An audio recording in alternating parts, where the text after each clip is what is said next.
O presente trabalho sobre administração científica é composto por mim, Milena, pela Bárbara, pelo Renan, pela Nicole e pelo Vinícius.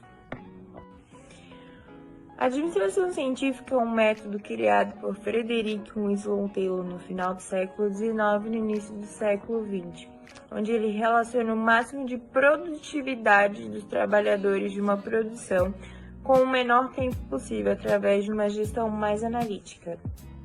O princípio do planejamento diz que todos os aspectos do trabalho devem ser analisados, planejados e testados, a fim de reduzir e racionalizar a execução.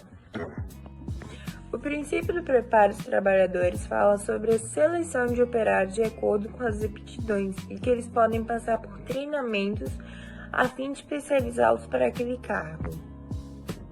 O princípio do controle significa a gestão do trabalho para que não saia do planejado, ou seja, para que esteja de acordo com os métodos e as metas realizadas no primeiro princípio. Já o princípio da execução diz que o trabalho deve ser distribuído e controlado. Isso para que o trabalhador não realize movimentos desnecessários, que aumentaria o cansaço físico e diminuiria a produtividade. A organização racional do trabalho teve início quando Taylor observou que os operários aprendiam a executar as tarefas observando operários vizinhos. E isso ocasionou em vários métodos de executar a mesma tarefa com diversas ferramentas diferentes. Com isso, houve o surgimento de novos conceitos, como o análise do trabalho e o estudo do tempos e movimentos.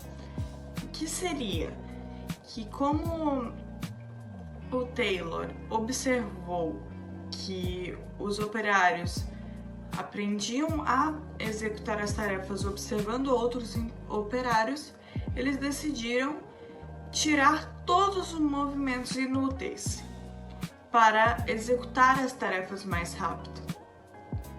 Teve também o estudo da fadiga humana, que seria basicamente o quanto que eles usavam esses movimentos que não eram mais inúteis, provocando então uma redução no tempo do trabalho. A divisão do trabalho e a especialização do operário.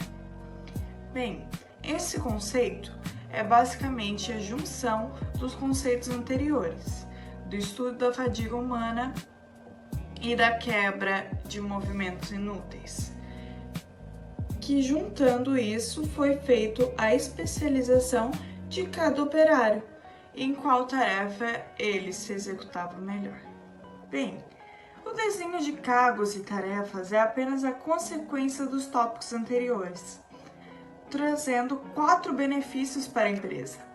Primeiro deles, quando tu for contratar um operário, tu não vai precisar contratar um operário com muita especialização, pois ele não vai fazer o produto inteiro, apenas uma pequena parte. 2. Menor custo de treinamento para esse operário, pois ele não vai precisar saber como é feito o produto do início ao fim, e sim apenas uma pequena parte. 3. Diminuição nos erros, pois, como ele irá executar um pequeno pedaço, o produto final ainda poderá ser feito. 4. Melhor para supervisionar esses operários, pois apenas um supervisor pode fazer isso por cada tópico. Incentivos salariais e prêmios de produção. Segundo Taylor, o melhor incentivo que tu pode dar para um operário, um funcionário, é o salarial. Isso só pode ser comprovado devido ao conceito de Homo econômicos, que diz a mesma coisa. Quanto mais o incentivo salarial, maior prêmios, mais vai ser a vontade do operário fazer o trabalho bem feito. Portanto, isso não é tudo, pois temos as condições ambientais de trabalho, que diz que o local do seu trabalho exige muito sobre você, pois não adianta você ter um incentivo bom de salário, sendo que você está trabalhando em um local precário. A padronização de métodos e máquinas. Basicamente, quando você padroniza os seus mecanismos de trabalho, você tem um resultado mais harmônico no final, pois todos foram feitos com a mesma ferramenta. Supervisão funcional. Devido à quebra de trabalho, cada operário fazer uma função é melhor para supervisionar isso. Portanto, cada local de trabalho desses operários é supervisionado por um supervisor. O presente trabalho tem como objetivo relacionar a prática de gestão em duas empresas fábricas de estruturas diferentes com os princípios racional do trabalho proposto por Taylor no final do século XIX e o início do século XX.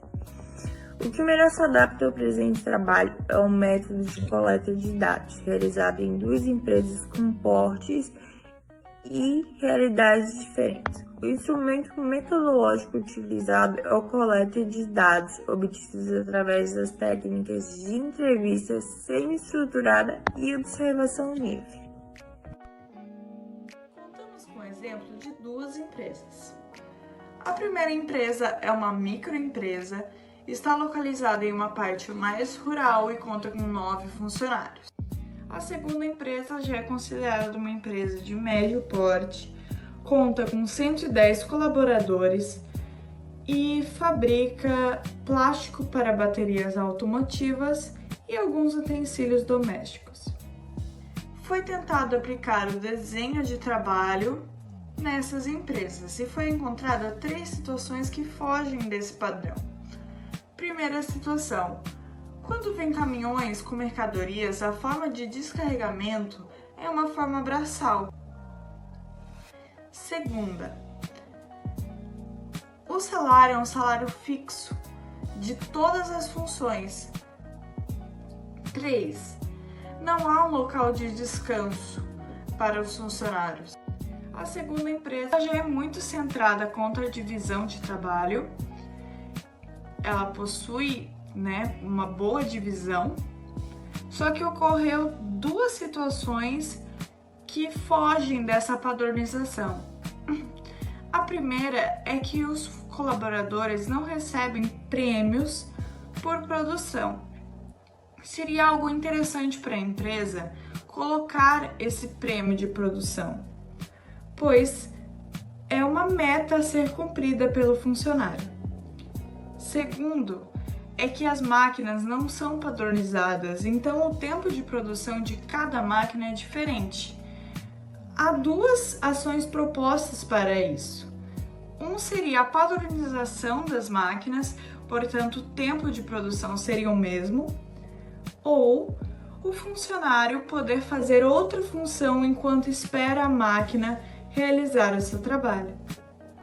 A ação proposta foi para a contratação de máquinas para não descarregar os caminhões dessa forma. Esta foi para a criação de uma sala onde eles possam fazer o horário de descanso. Que cada função tivesse um salário, para o funcionário que se dedicasse mais, ganhasse mais do que o funcionário que não pratica uma função tão remunerada.